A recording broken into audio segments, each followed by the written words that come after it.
just said when you're ready. And that's what we get, per usual. Hello, everybody. Hi. Welcome to the Phoenix History Podcast, where we're going to be reminiscing, chatting about stuff and our things. Today, the theme is nature and conservation. Mm-hmm. Would you like to start, or shall I start with it? You can start. I think we should start Full with of this. the So panic. we felt that we have to cover an option where we can help out other people. Mm-hmm. And I think that we had an illumination. It's a beautiful word. Mm-hmm. So I had the wonderful opportunity, along with Sophie, as part of my birthday present, which is a beautiful surprise actually. So I don't know if most of you are aware of this. I love nature, obviously, and I try to when exploring, especially, try to show as much respect as possible. Mm-hmm. It's sometimes difficult, and we all make mistakes, and we're all vulnerable when we do that. Which is why, like I said, that I will only really ever explore caves and tunnels in the summer season, knowing that bats potentially will be Hibernating. out of hibernation, and we can hopefully show as much respect as possible. Yeah. If I genuinely sometimes feel like there's a nest that's active, then I'll walk away. Yeah. Even if the place is actually a really good place to do, I'll walk away from it. Don't want to disturb that. No. Or anything that just feels like it's still active, let's just sort of say. Yeah, we make mistakes sometimes. Like, for example, there's places that might have badgers, sets and stuff, but again, as long as we're not trampling all over them, and I've tried to show as much respect as possible when doing that. Yeah. And hopefully that does come across on the videos. And I think there's been a couple of old videos where I've found there's a bird's nest or something, I'm like, I've got to go away. Yeah, just let it be. Yeah, we all make mistakes. I think when you're younger and you go into tunnels and stuff, you do it. You don't really matter what season you go into, and you forget that there's bats probably roosting. Well, it's the ones where actually they go in and they actually shine lights on them. Just let them be. Yeah. We've as a recording this, we did go into a disused tunnel that was out of bat season, and it did say let's not shine torches, and actually not. We did sort of flash just a couple of times just to show people the tunnel, but we did it in respect. And you'll see that in the video. So it's difficult. It's just difficult sometimes. So this leads us on to really the main bulk of today's conversation about nature and nurture and preservation and conservation within that. So my favourite animal is a fox. And I love foxes, and it's regarded as my spirit animal. In fact, I did a video a long time ago where I was in Northfleet, and there was a very tame fox. I will put the link down for that down below. It's an incredible experience, where it just literally was the tamest fox I think I've ever seen. We're very lucky in Kent that we've got quite a lot of foxes, rural and city foxes. Yeah, absolutely. And I'm obsessed with them. I love foxes species. Well, because I was cat sitting at my parents, and they have foxes in their garden. Yeah, and which leads us on to two things. I want to talk about Fembel first. Yes. Because actually, I know that me and Sophie were talking before about, obviously we want to give you topics of conversation. Now, Fembel, if most of you don't know, do you want to explain it? It's a little, probably the best way, it's a zoo, but it's a very small private one. Yeah. Up on the Hoo Peninsula in Medway, Rochester, Kent. It's a lovely little place, private one. And they have, obviously not your big exotic animals, but they do have a big variety of animals there, including foxes. Which you can go and feed. Yeah. And so I've got this for you. I got it for you for Christmas. We've not booked it yet. We're just going to wait for the slightly nicer weather. So coming up, we will be doing that. I see what we're going to mention, just as a preface for everybody. We're going to mention Fembel, buttercups. Oh, I love buttercups. Got to mention buttercups, and we're going to mention the main reason why we've made this podcast today. This is probably the only episode where we really encourage you to check the links below and show as much support and love as possible. And the other one is the Wolves of Wiltshire, which we'll come to after. So we're just going to paraphrase this into 3 sections. We'll talk about Fembel, which we're doing now. We'll talk about buttercups afterwards, and then we'll talk about the wolves to end on. But all 3 links will be in the description box below, because I really thoroughly recommend that the outcome of this, please support them. we're not encouraging, we're not forcing you at all to No. like provide money for them or anything like that. But we just want to shine a spotlight on them. And if there's actually, more importantly for you lot out there, if there's any other places that you feel that need a spotlight, send it down in the comments below. Yeah, Let's create, sanctuaries and things like that. let's make this episode an episode where we can really sort of shine the light on nature and the wonder of it, and just conservation. And if we can get people just to explore it and you know provide, this is what we're trying to do as a form of sort of thank you really for those incredible places. But back to Fembel, sorry. Yeah, it's only a small little place. So perfect. So if you have little ones, lovely little place to take out. They've got a nice pub next door. Good food. But yeah, we're gonna do the fox experience. I got that for you for Christmas because foxes are your favourite, or one of your favourites. Yeah. So they do quite a few different experiences. They do the foxes, they do meerkats, I believe. I can't remember what the other experiences are, but they do a few different enclosure or keeper experiences, which you can get obviously at your larger zoos, but they do smaller ones. Yeah.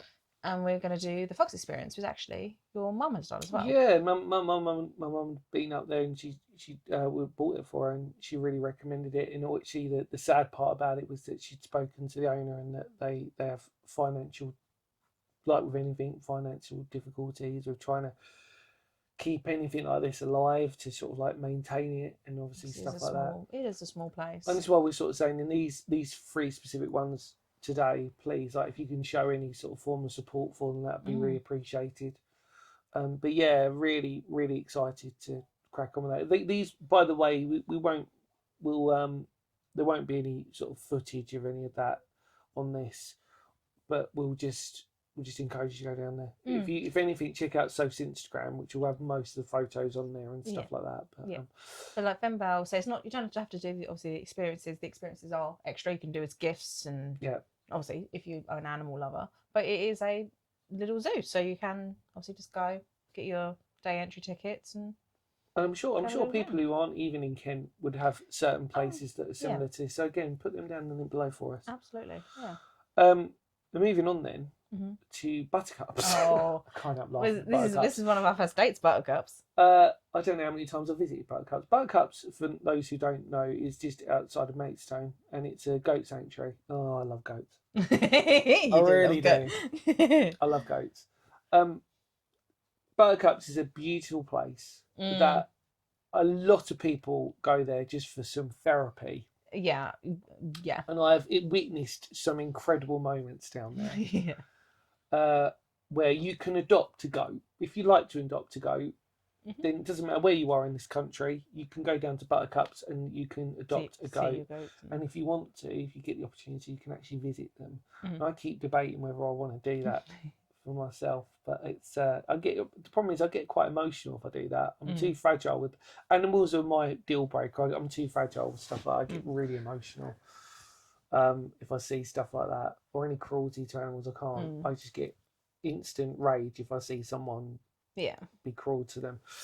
But the point is that Buttercups is just a fascinatingly beautiful place, and it really shows the intelligence of goats, the memory that they've got. Oh yeah. I mean, so one of the experiences I had when I went down there. So the idea is you can walk into the field. It doesn't cost you anything, although you can pay for it. They ask for donations. They ask for donations, and we always do that. You've got just out of courtesy. And one of the most amazing experiences I ever saw down there was, I remember I was down on mine, and I'm sort of sitting on the bench, and they're just sort of surrounding me. It's a bit sort of like I was going for an emo phase again, my mental health, and this person has gone through, and this goat run from one end of the field to the other. And then one of the volunteers had said, I was like, what's that all about? And she was like, oh, they go to see him it's their what do we just say, they pay, they're adopted, and they go there every other time and see them, and their memory is like, oh my god, and it's this instant love. And he sat down on the verge of this little hill bit near the car park, sat down, and this goat, I'm not joking, just sat there like a dog and just literally had lots of fussings. And it was the most beautiful moment you could see, because it was literally just heart melting. Yeah. This goat literally ran from one end of the field to the other. I could see this person coming, sat down next to him, and then it was just an amazing moment. But it's amazing down about it. So yeah, the way it's laid out, you walk in through, it's a big open field, you can obviously just mill around. you can't feed the goats there. It's changed, by the way. You used to be able to able to, but then the goats start to headbutt and knock over children. Yeah, that was basically it. Yeah. Health and safety. No, that's kind of funny. No, yeah, it's but it's a funny image. Yeah. But they now do. You have to go through a gate. Because they have a little cafe. They do. So you can get a hot drink or a cool drink, ice cream in the summer.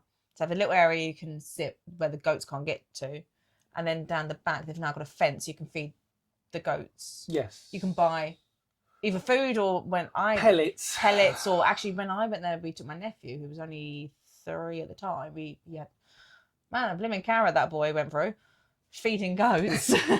And you can feed them through the fence. Yeah. There are some you can't feed which you feel because they have to have a special diet, so you feel a little bit guilty. Certain collars on. Yeah, some like if they do. It's purple that you can't feed. Yeah, red, it might have changed by now, but red can be aggressive. Ones without collars are okay. I think from memory. Purple is can't feed them because they're on a diet. Bless them. Yeah. Red is just be careful. They're a little bit that's right. temperamental, and yellow are the ones you can adopt. Yeah. That's right. Yeah, something like that. Something like that. Yeah, forgive us, buttercups, please. We're just trying to. We're just trying from memory. But yeah, you can go through the feed them through the fence, and there's just goats everywhere. There's something very therapeutic about being with goats. Sorry, I've got to laugh about it, but it just is. You're in there, and you're just like, wow, this is incredible. Yeah, because we went there on one of our first few dates, wasn't it? We went there. Yeah. And then we just sat on a bench. I think a lot of people surrounded by goats. I think I think Buttercup's quite a popular place for people to go on dates. Because it's just you do see a lot of like couples go there, and you think, oh, are they on a date? Let me just pick a bench under a tree, and then you're surrounded by goats. Yeah, it's a beautiful, beautiful experience, and they do such an amazing job down there. Yeah, all the staff, volunteers, and well, actually, some of the goats had on bandanas, didn't they? Because it was their birthdays.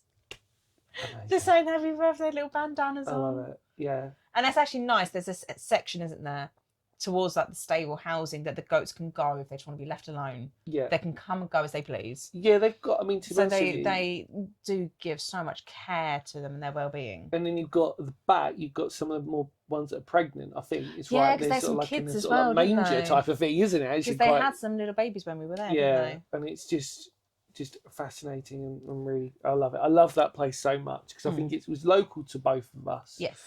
Like I said, it doesn't cost you anything, but you put in a donation. And trust me, we've donation every time. We've donated all the time. And obviously you can pay for the feed and things. I think it's like £1 a bag. Yeah, it's so cheap. And the memories you make. And you can just feed them. And there's no rush. You can spend as long as you want down there. Yeah, exactly. Just chill, come and whatever. go. So yeah, I mean, again, check out Buttercups below. But yeah, what a fascinating, beautiful place. I love it. I just love that place. And I just hope that if anybody out there wants to support or show some kindness and love out there, that you can do that for them as well. Mm-hmm. Then the final one. The final massive mention, which is probably one of the greatest experiences of my life. So we came back from, we're on our way back from holiday. Mm-hmm. We say holiday. It was just an exploring holiday themed. Yeah. And we did a few touristy things, which we may have mentioned before, such as the Eden Project, which is fascinating. But then on our final day on the way back, is a beautiful birthday present that you kindly provided for me, which is amazing. We went to see, interacted with, went inside to see some wolves. Mm-hmm. 2 wolves to be precise. Yeah. Do you want to tell more? You know more about this. So this was surprise for you for your birthday because he loves one of the best wolves. birthday presents ever. Yeah. So this was at the Wolves of Wiltshire. It's by appointment only. Link below again. So it is a sanctuary. So he said he's got wolves. There's meerkats. There's lemurs.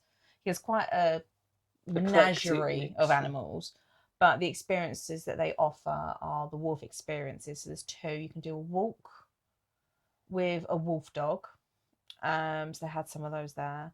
Or you can do the enclosure experience with 2 of their European wolves. Actually, one of them wasn't European. He was American. But you can do an enclosure experience with the wolves. And about an hour long. But we fortunately, there's a smidge longer, which was fantastic. It's by appointment only, but the experience absolutely amazing. It was, you cannot describe it. I'm not gonna lie. In a way that did put a little bit. He did obviously before you go in. you're in a caged area before you go into the enclosure. It has to give you obviously a health and safety briefing, Yeah. obviously because they are a they're tame wild animal. Yeah. But this case of like, this is what you do. They're going to jump up at your face, or they might jump up at you. They might bite you. In this case of like, did put the little bit of fear into you. I'm not going to lie. They are. And then opened the door and you just came in and sat down. Well, actually, they were a bit like delinquent teenagers, weren't they? They were a bit like, do we have to? It After was, the health and safety brief, it's like, oh, okay. It was. We're gonna obviously we'll probably put some stuff here for that one. Yeah, insert some photos and stuff. Whilst we're talking about this, I still even now can't process that in a beautiful way. I cannot begin to sort of say how incredible that experience was, because it was probably the most primal experience you're ever going to witness, where there is an element of fear. And I don't care how big you are and how hard you are. You get in there, you're small, and it goes back to that Neanderthal mindset that we at one point would have been not the dominant species at all in these types of environments, and those wolves would have been even bigger back then. But the point is, there's still that primal fear. Go on. I can't remember what I was going to say. Go on. Well, no, about the two. So we met Star, who was actually born there. So Star's mum, Lou Power. Oh god, that really made that I almost brought myself to tears on that. The enclosure over on this side was the wolf dogs. Yeah. And then behind was Lou Power. So her name was even one of her other cubs. I say cubs, full grown now. But she had a litter of 4 from memory. And some of them she rejected, all but one, so they were hand reared. So the one that they kept there was Star, who does the interactions. So Star was hand reared, but he is a wolf. But obviously, mum and brother are in their own enclosure, but you can't go in there. They are wild, as it were. But we could hear them say we did some howling with them at the end, and all the wolves in this place. It was the only truly emotional moment I had where I was genuinely, and I will openly admit this, holding back some tears, because what had happened was we were literally on the way out, and Mum just started howling. But it was a very disturbing howl, in terms of it wasn't your normal typical howl, in my opinion. It was grief. It was grief, and apparently he'd said that her partner had died last year. Yeah, and apparently she was still grieving for him.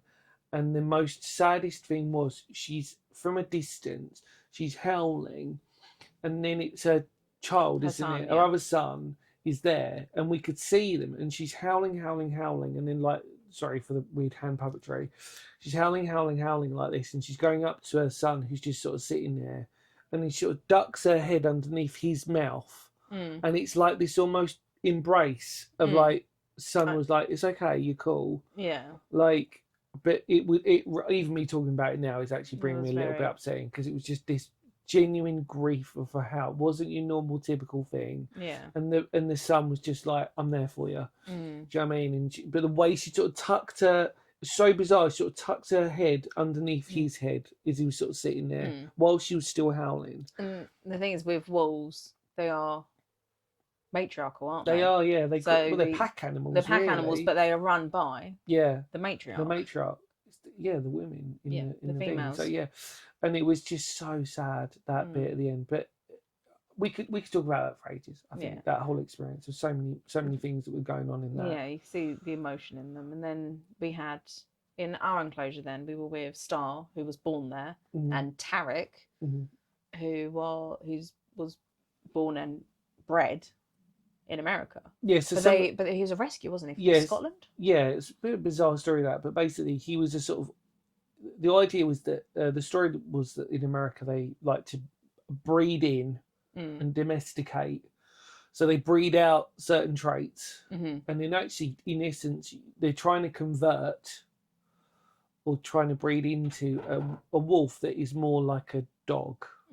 So DNA they say is DNA pure. Yeah. So, you know, like he was explaining it, like, you know, when you get like these new different breeds now, like cockapoos and dogwise, and you get sort of certain mixed breeding dogs, which fundamentally is slightly, humans have always been doing that. We've always been breeding dogs out in to do special things. Do you see what I mean? And we know that. But it sort of seems to keep going on now. And it's got to a point where they're now domesticating genuine animals that should be in the wild, such as wolves, into being more domesticated. But the thing is, he wasn't technically a wolf dog, was he? No. He is a wolf. But he is a wolf, but he has been genetically through breeding. Yeah, the beginning phase of a genetic sort of outbreeding, let's just sort of say. But they were. Yeah. They were just like, they were admittedly looked like they were like dogs. I mean, honestly, I would give them pets and the kindness that the work that they, all three that we've mentioned, we're only mentioning three because we could probably talk about so many different other projects, but we want to talk from experience of the places that we visited and we experienced. There's no point us sort of like plagiarizing or being charlatans about stuff, about things that we, you know, places we've not been to. But when you see those places and you see the incredible, because they're all private, they're not like a sort of like a zoo or anything like that. They're not in a chain or a franchise. They're not in a chain or a franchise. These are genuine people who care about animals, who have a passion, who have a love for trying to bring attention to the sort of way that these are, that they will, and more importantly, they're taking, a lot of them that are ones that have been abused before, animals, and they're bringing them in, and sanctuary. And in these instances, we can safely say those three especially are probably some of the nicest people you'll ever meet when you go to these places. A lot of love, and you see the incredible care that goes into it. And it's a shame that we have to have these places, because human beings can be twats, excuse my language, trying to think of a polite way that doesn't annoy me and upset me to sort of say it, but they can be cruel people, and people who are just, and maybe that's another, you know, again, me try not to be political, so we'll avoid that, but you know, I mean, Animals of Farthing Wood, let's just say that. If you haven't watched Animals of Farthing Wood as a kid, let's just exactly, just that whole premise of that just gripes me. If you know Animals of Farthing Wood, or you don't, if you don't know Animals of Farthing Wood, it was a cartoon program for my generation, and just on the tip of yours. And it was I was sad enough to have the book, the monthly or weekly books that came out with them, and I absolutely adored it. But actually, when you look at it in hindsight, it's an extremely traumatic and sad cartoon, as pretty much same as Watership Down, actually, that type of thing, where I won't give too much away, but I'll give you the brief premise of Animals of Farthing Wood, which was, it was a cartoon, a certain generation, where the whole woodland was gonna be taken over to be converted into houses. Surprise! It's quite strange, sort of familiar tale that we're telling each other for no reason. And then the whole animals decided that they could talk to each other, and the idea was that they needed to find this sacred place, we'll call it, of a new place that they had to go. And obviously Farthingwood was where they came from, and it's sad, as you can imagine, because they're travelling a long distance. Not all of them make it. And some of the characters in this, just as a kid, I don't know how I wasn't brought to tears, but actually I get more emotional if I watch. Well, I watched it fairly recently, maybe over a year ago now, as a reminisce, as you do, and it holds up even more now. Oh god, yeah. If they'd remade Animals of Farthing Wood now, it would almost be like it would almost be political without being political. Does that make sense? Yeah. It would almost be like, oh, actually, this is what's happening. You know, plots of beautiful land where all our nature is, that's just being destroyed potentially unnecessarily. Sorry, went political then. Sorry about that. But yes, that's how I feel. Back to sanctuaries. But sanctuaries. Like, thank you. I say are amazing places, all three of those. Yeah. It just highlights we have to look after nature. We have to conserve, be respectful and stuff. And it's why it really grinds me if I watch videos of people who just go in, like, to places, abandoned or otherwise, and have no respect for any nature in there whatsoever. As far as I'm concerned, you can just off, because you're doing it for the wrong reasons. That's fair to say, it's though, very isn't fair. Well, this is the type of people we are. Where did we go? Oh, Lesness Abbey on the outside of London. Yeah. And we were just walking around. We were just about to leave. Down to a molehill moving. Yeah. We stood there for 10 minutes watching this molehill. I was obsessed with. I'd never seen one like where it's literally pulsing from where the mole is clearly digging. Yeah. And I've never seen it. I've seen molehills, obviously, but we were just standing there like waiting for this mole. I was going to see it, but surely, yeah. But I convinced myself I was going to see it. We were just standing there for ages. And the point was, I was literally like this, trying to guard it, because it was near it was on the path, literally on the edge of the footpath. Anybody walk past and tread on it accidentally. This molehill. But yeah, I mean, these are the type of people we are. These are exactly. We looked really weird just standing there looking at a molehill. No, exactly. But like I said, I do genuinely get griped about, like, you get these types of explorers who just sort of, this is a thing, and this is a da-da-da, and then they get their super bright torches, which we all obviously have as well. And like I said, hold my hands up, we do it, but I'd like to think we're more respectful than anybody else. We don't do it in the winter time and the height of bat season, that sort of thing, do all this stuff. Or if there's like a bird's nest or anything like that, whatever, smash, that sort of thing. It's like, just let it be, let it be. You know what I mean? You just like, it's not your thing to sort of be a part of, really, is it? Do you know what I mean? I remember saying this to I'm just going to briefly rant. Give me a second. I feel this is important. This is what a podcast's about. I compared this to, imagine if you're in your house and all of a sudden somebody smashes through your door, shine a massive torch in your face, and then do whatever, and then go back out again. Yeah. So how would you like it? And I compare that to if you're a bat or if you're any other form of wildlife. Just keep away from it. Yeah. Explore and have fun. But the moment you see something that's nature-wise, just get out. You don't need to. Otherwise, how would you like it if all of a sudden you got, torch, camera in your face and done whatever? You just got to show a bit of respect. Like I said, I'm no saint when it comes to that when I was younger. But with the maturity of age and the sort of like understanding that I've always loved nature, you show more respect the older you sort of get, and hopefully it's this channel's really meant to inspire people. It's meant to encourage you to go out and show as much respect as possible. I keep saying that, and I really mean that. Yeah, absolutely. Is there anything else you'd like to sort of say?